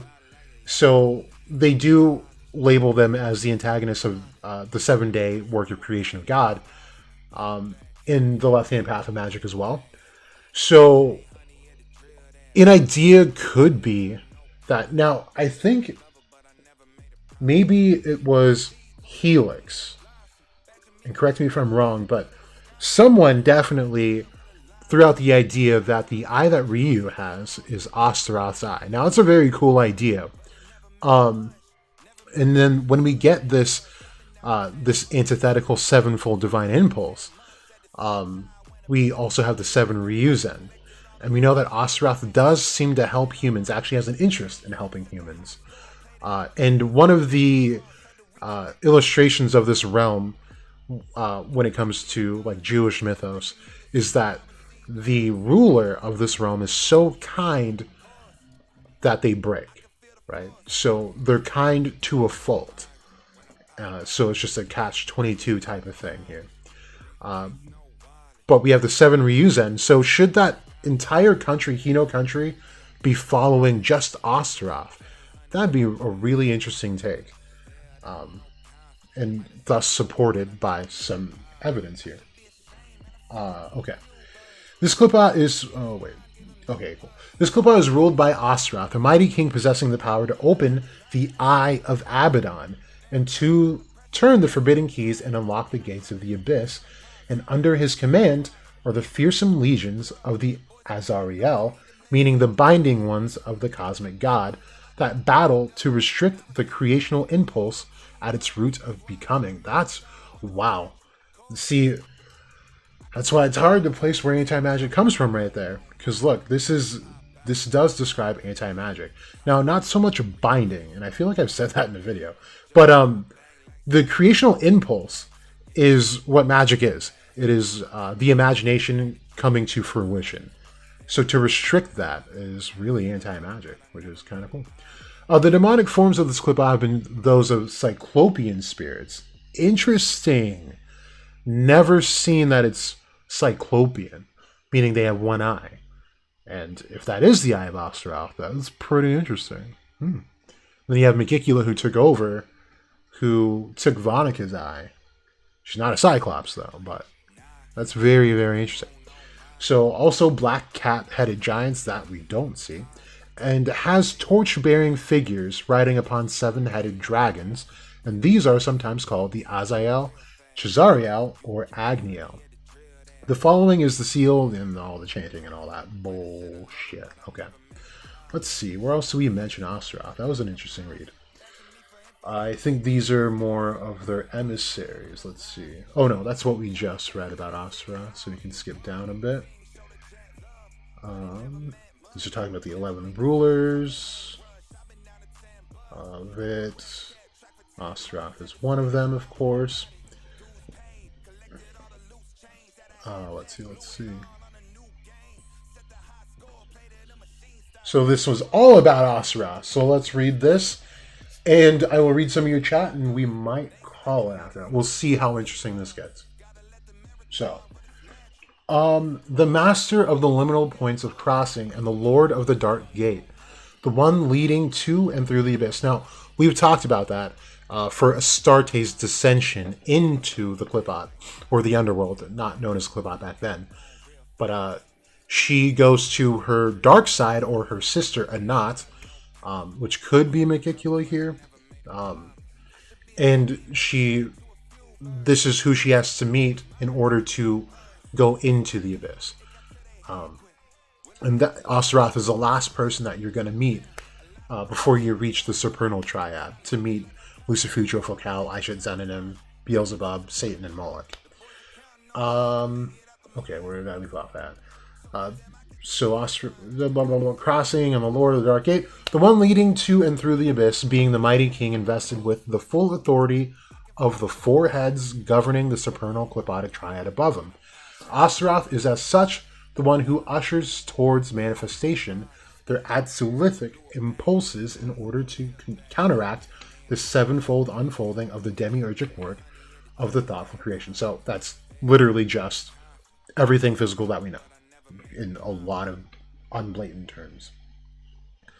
Astaroth is the serpent bearer and the elevator of those of the serpent seed, opening their eyes of Abaddon, which by seeing through and destroying the finite cosmic illusions, enables them to cross the hidden paths leading towards the final trials, purification, and empowerments of the Sheol of Tehom. Okay, so we also got some purification attributes with Astaroth here.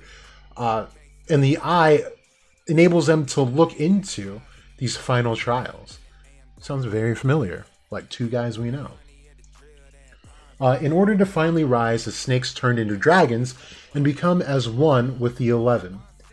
Astaroth is the dragon rider, as he is the first one and above those other draconic forces of the 7 Qibla. Ooh, goodness lord. Astaroth is the dragon rider, as he is the first one and above those other draconic forces of the 7 Qibla below the 3 supernal ones, and is therefore also not only a manifesting point of emanation of the powers of the highest thrones, but is also himself a point of retraction for all such emanations in their path of return back towards their source, and is thus both a creator and destroyer, who in every aspect of this work aims for annihilation of all restrictive constructs and the return of spirit back to the fullness of emptiness. So, again, really interesting. This is describing a demon that is ushering the soul to go back where it belongs, right? So this is where I tend to lean into the Gnostic Christian belief for Black Clover, where the demiurge, the creator god, is a fake god named Yaldabaoth. And the true god has nothing to do with any of the creations here on Earth. The only thing that belongs to him are our souls, which was stolen by Yaldabaoth through the mother Sophia. So if you look up things like the Pistis Sophia, she is the first Jesus-like entity to cross the barrier of the true heaven, where the true God is, who's also called the invisible God or the Bythos. And she was sent by the Bythos, almost in an act of like, you got to clean up your own mess here, where Yaldabaoth was creating without permission. And that was one of the things that Sophia did as well. She procreated, number one, without her counterpart, and without the blessing of the Bythos. So this created this being that was also really ugly. One of the first ugly creations ever made, in their description of it. And it is draconic. So this is where the story parallels Prometheus, where Prometheus steals fire from the gods. Yaldabaoth steals Sophia's power to create the universe. But this is limited. And Yaldabaoth in turn becomes more or less just a shell of what he could have been if he had kept that power. However, trapping these souls when they die, so making sure they never ascend through like the halls of the Menti, and getting enlightenment through these angels. The angels are actually there to encapsulate the soul and direct them towards Yaldabaoth. Now, the angels that ended up falling are more so the heroes of the story. And I don't mean that in a way that they're here to benefit humans.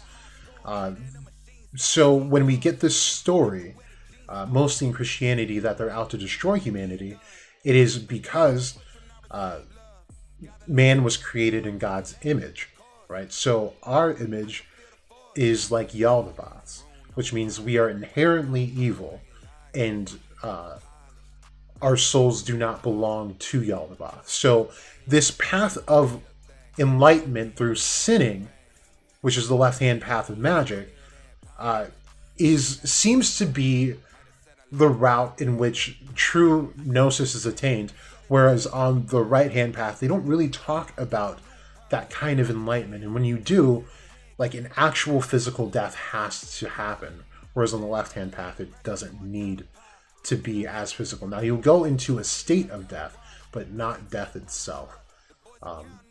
So really interesting when looking at it from that point of view.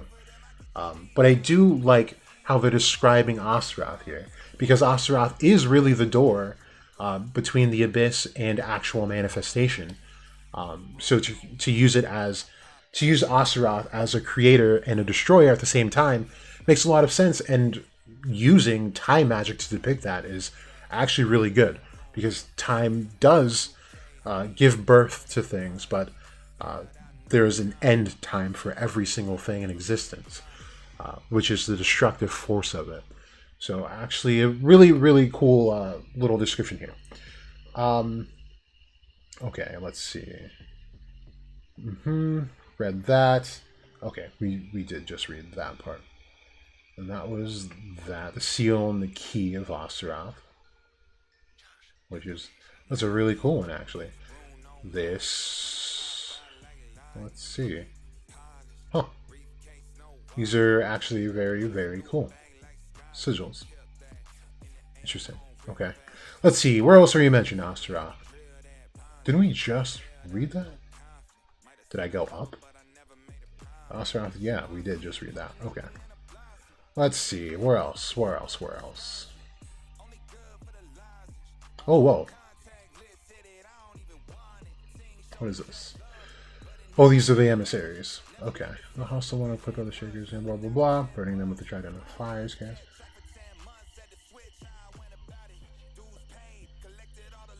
Okay, they're talking about Shariel. The triple flame. We don't need to read about that guy. I think that's all they got about Astaroth himself. Now, unless there's another demon... Actually, let's read about Abaddon really quick. Because we just saw the Eye of Abaddon. And actually, let's Google it. I've never heard of the Eye of Abaddon. But Abaddon is a really important figure.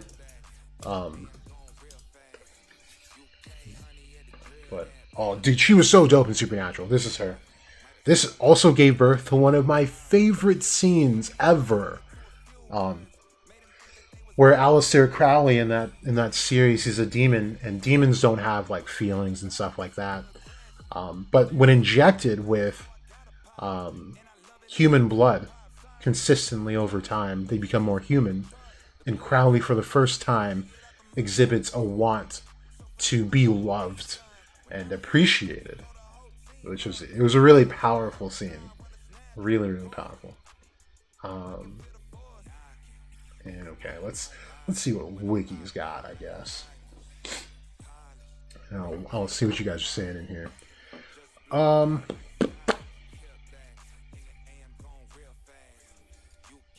Sunjin Mu, one thing you've seen and learned in Black Clover is that do not trust anything you see until the end. Exactly. John Fenrir is a devourer, so maybe that's another reference. There's a specific place Fenrir is placed on the trees, and it's actually fairly low. I don't know where I put that book. Man, I wouldn't even know what page to look on for that. But I could probably put it on Twitter for you. But yeah, Fenrir is a part of the lowest triad, where Astaroth is not even Astaroth is actually part of the second triad, so the middle triad. Or the Swallowtail devouring magic. Yeah, but that's not really like the point, because it's not an actual being, you know. Helix Jack, have you seen the videos where they play Zagred's Word Soul magic backwards and it's actually ascended? What? Is that real? It sounds like one of those like back in the Disney where like when record players were a thing, you would take the album of Chicago, and if you reverse it manually, it would be like demonic like languages speaking at you and chanting some sort of demonic spell. That's what it sounds like. Link me that. That's funny. Shelly, I really hope Asta didn't turn out to be evil. Yeah, there really isn't much writing to lend into that, unless he's, you know, got these underlying like Eren Yeager like tendencies, which I really don't see. It hasn't been written like that, not to what I've seen at least. John, I've heard something similar in lore before. Helix, I don't think I said that first, but I'll take it. Yeah, I guess take it. Someone said it. Helix, I like to think Megicula is the third sister of Fate. There was the picture of her in human form that got released randomly, and I'm assuming we will see her in such a way canonically. Yeah, her form, though, seems more modern than it does current to Black Clover. Well, I guess that's not fair to say, because she does kind of look more like Sally. But she does look more modern. So, and I've gone that route too in my first video about the Sisters of Fate. I did list that Megicula or Vonica could be that third sister. As of right now, I'm definitely leaning more towards either Lasita or the Witch Queen being that. And I say Lasita because Wizard King Minato actually put some good evidence behind that. And I think it definitely makes sense as she's literally cutting life short. So I think it'd be really cool if she was, though. Which also explains like the link to the Witch Queen that Asta seems to kind of have, because with anti-magic being able to flow through him when he touches his swords, as he sees with the key, her blood magic should wear off, but it doesn't. So it's kind of odd that it works like that. Yeah. Anyway, Shelly, you have a feeling the main villain will turn out to be Yuno instead of Lucius? I would one up you and say it's Lucius through Yuno. I don't know how I feel about like oh man, we got Lucius, who's a totally badass character, but like for him not to be the actual final villain, kind of be like, oh no, but it's this guy. No, it's actually that guy, but it was me the whole time. I don't know. It wouldn't sit well with me. But Tabata has a way of writing things that don't sit well with me in a very cool fashion. So I could be eating my words later on. Anton, I could see Lucius turning Yuno into one of his fake angels. Then we get Asta versus Yuno. That's something I'm looking forward to, like, finding out about. Like, what's it gonna look like for Yuno if he decides to try and change him? Because he did attempt it for Asta. Like, he didn't want to outright kill him. He did genuinely try to include this kid in the New World Order. And it just didn't work. Because Asta directly opposes that ideal. So, for Yuno, I would have to assume that he would give him the same opportunity. And I wonder, because, a lot of things are ruined in the opening, and I accidentally watched a video of, like, the most recent openings, and there is a part where half of Yuno's grimoire turns dark. And it's his wind grimoire, the Four Leaf. So, I think we're going to see maybe half of that soul change.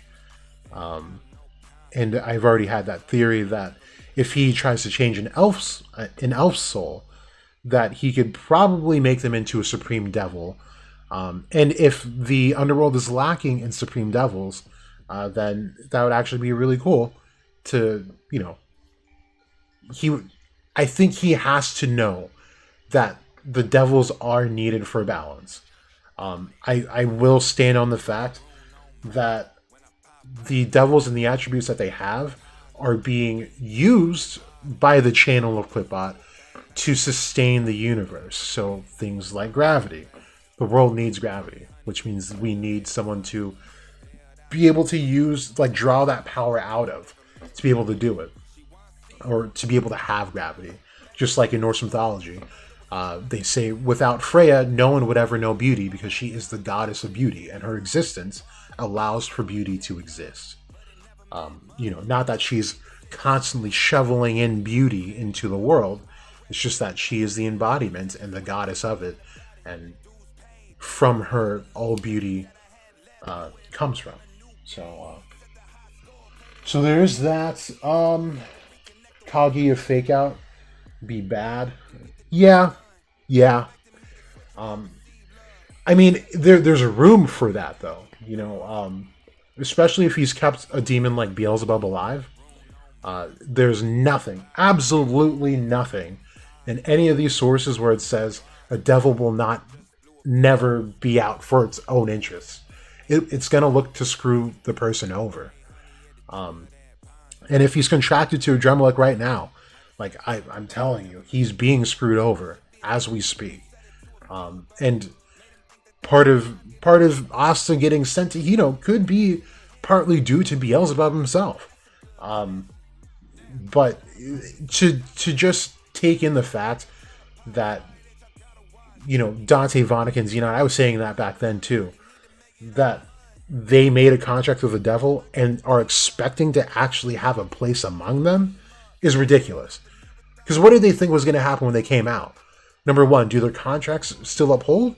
Maybe. I mean, if Lucius is actually contracted to Adramelech, it could stand that they could keep their contracts. Who knows?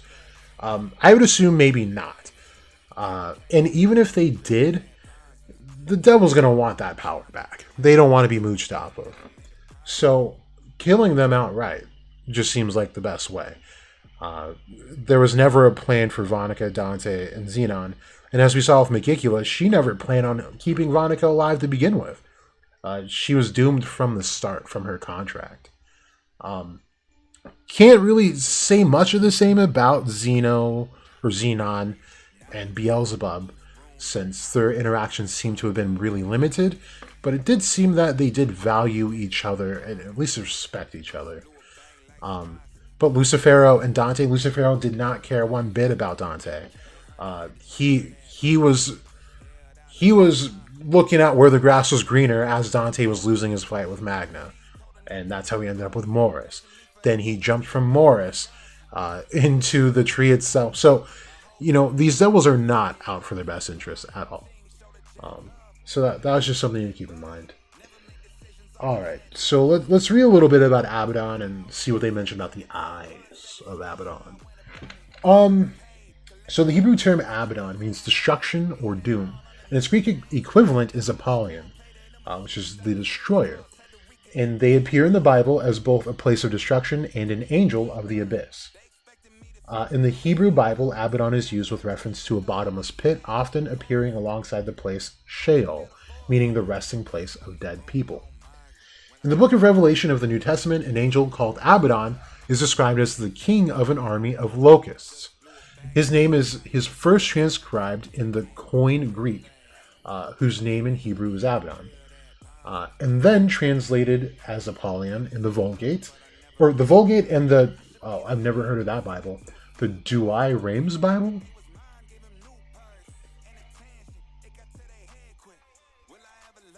So that's a translation of the Latin Vulgate. Okay, I didn't know that's what they called it. Have additional notes to not present in the Greek text, being the Latin word for destroyer. Okay, great. In Judaism, what do we say? The term Abaddon appears 6 times. That's not a whole lot. Abaddon means destruction, a place of destruction. We know that. Okay. So these are the 6 places Abaddon is mentioned. So the grave Sheol is naked before him. In destruction, Abaddon has no covering. Okay. Abaddon and death say, okay, it is a fire that consumes to destruction. It consumes to Abaddon. Interesting. Shall thy loving kindness be declared in the grave, or thy faithfulness in Abaddon? Okay, so they're really talking about Abaddon as like a place, and not so much a thing. Okay, so hell and Abaddon are never full, so the eyes of man are never satisfied. Okay, that's interesting. So Second Temple era texts, let's see what they say. The text of the Thanksgiving hymns, which was found in the Dead Sea Scrolls, tells of the Sheol of Abaddon and of the torrents of Belial that bursts into Abaddon. The biblical Antiquities mentions Abaddon as a place of destruction rather than an individual. Oh, that's okay, cool. Confirmed. Abaddon is also one of the compartments of Gehenna. Is that also just another place for hell? Just like a place of hell? Oh wait, it says right there. It can mean an underworld abode of lost souls. Very interesting. So yeah, it seems that Abaddon is more of a place. So the Eye of Abaddon. Do they mention that? Talk to me about an eye. You got one place. Yeah, so they don't really talk about that.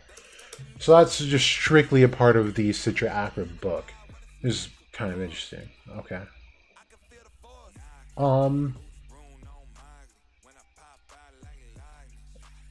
Okay, this one's pretty short. Did I already read this? I did. Okay. Cool. So yeah, that's that's kind of what I wanted to take away from this video. This idea of dragons may not be necessarily a new thing. How they use them could be new, but I do think they're going to be ultimately angels and or devils. I was kind of messing around, talking to WK Minato in our messages and just saying, like, what if if Asta did go back in time? And I don't know if you guys saw my other post, but I do think right now Asta is in Hajj, but in a past time. And if he is in a past time, it might be cool to see like these devils before they actually became devils, and for them to be the seven Ryuzen. Now that would end up suggesting that our new best girl Ichika would have become Lucifagus, which, who knows, that monstrous figure could have easily been her. She could have turned out to be a massive Mario Leone type chick who grew four horns upon a fall. Who knows? I think it could be interesting to look at it like that, or that these are the introduction to angels, and these are the seven Seraphim, which we didn't really look into, but I think I did name them. It's like Michael, Gabriel, Raphael, Uriel, the seven Seraphim.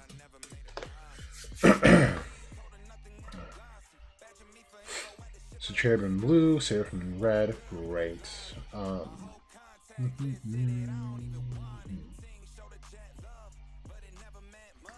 is this a link to? Telegram? Nah. But those are the names, so I'm losing my voice. I had to yell so much today. Anyway, so yeah, Michael, Gabriel, Raphael, Jeremiel, Raguel, Zerachiel, and Remiel. Interesting. But yeah, something to look out for. I think it would be very cool to include them as either angels or devils. There's a case for both, but ultimately I think it would be very cool to not bring in separately dragons. I think it'd be a little much for the series, but knowing Tabata, he could definitely pull it off. Just have to wait and see what that's all about. But let me read your comments. And after I read your comments, I'll be out of here. So leave whatever questions you got here now before I go. All right. You sent a video to me on Twitter. Okay. Shelly, you believe Libe could be, as a reborn devil? Well, how would he be reborn if Yuno and Libe exist together? Star magic could be connected to anti-magic. When stars explode, they become supernovas and create antimatter that create nothing. They don't create nothingness. That's not true. They do become supernovas in some cases. It depends on the star. But I don't think they create antimatter. Anton, do you think Asta will get back to Clover Kingdom when Lucius attacks, or will Clover and other kingdoms fall before his return? So, if we go along with what I'm thinking, that Asta is actually in a time in the past, he's got all the way up until then. So, I guess I can tell you guys now. I was going to leave it for a video, but I think it'd be really cool that Asta ends up spending, actually, I want to say close to, let's put an age on it. Let's say he lives in Hino country and trains there for up to like maybe 30 years. Because Ryu does say he doesn't have a way back right now, right when he woke up. So maybe there's a way for them to amass like the magic or the means to send him back into the future where he belongs, or kind of belongs, I guess, to battle Lucius. But we kind of get a thing where Asta comes back older, as like a 35-year-old guy who's well more than trained in the art of the sword and the arts of Hino country in general, making him much more experience and knowledgeable about the things happening in the world, as they would have stemmed more so from Hino country, and he would know more about the grimoires, the nature of magic, demons and angels, and all that good stuff. I think that'd be really cool. Kind of get like a Hitsugaya type thing where we see him become like an adult in that one form. So that's something I've been thinking about. But yeah, I don't think there's going to be like this. Like the 7 days is going to take place in 7 days when we're looking at, the current crew, like and everyone there. When we're looking at Asta, he could be there for years and not be affected by these days as they have not come up yet. Lucius is not even a thought. He's not even the sperm in someone's ballsack right now. He just doesn't exist. So that also goes along with the tweet I was writing or wrote, talking about how Lucius is only looking forward in time and doesn't see Asta at all. And if Asta sent back in time, then there's no reason to see Asta because Asta exists in a past time, a past era. So he doesn't exist anywhere in the future right now. So that's one way I'm looking at it for now. Shelly, you hope that the dragons turn out to be angels? Would be cool. John Suit, we're getting like an adult going? Yeah, that's what I'm thinking. And I don't know if they do that kind of skip since this is still shonen. What would that kind of skip...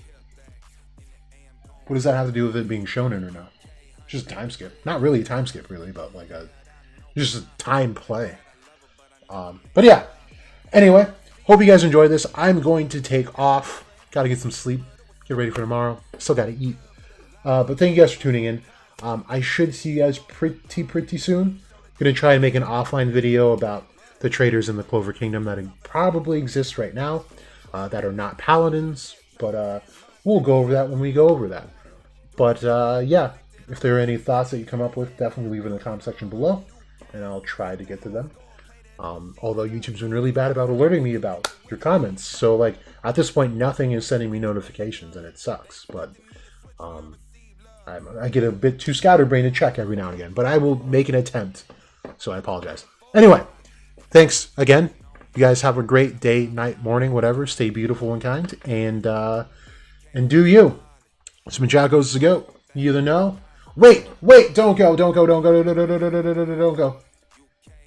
I downloaded this, and we have to ask it a question before I go. But what question should... It's only been 2 hours and 12 minutes. I feel like I've been sitting in here for like 5 hours. I need a question for the Magic 8 Ball. A question. A singular question. First question gets it. Someone take it. Let's go. What are we getting? What is it?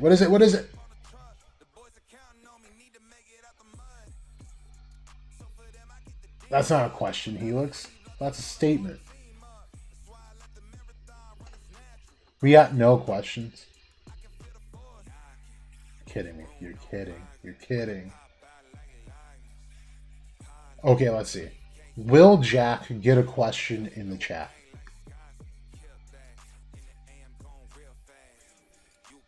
Okay, I'm thinking that's the case. So this has been Jack Goes to Go. You either know or you don't.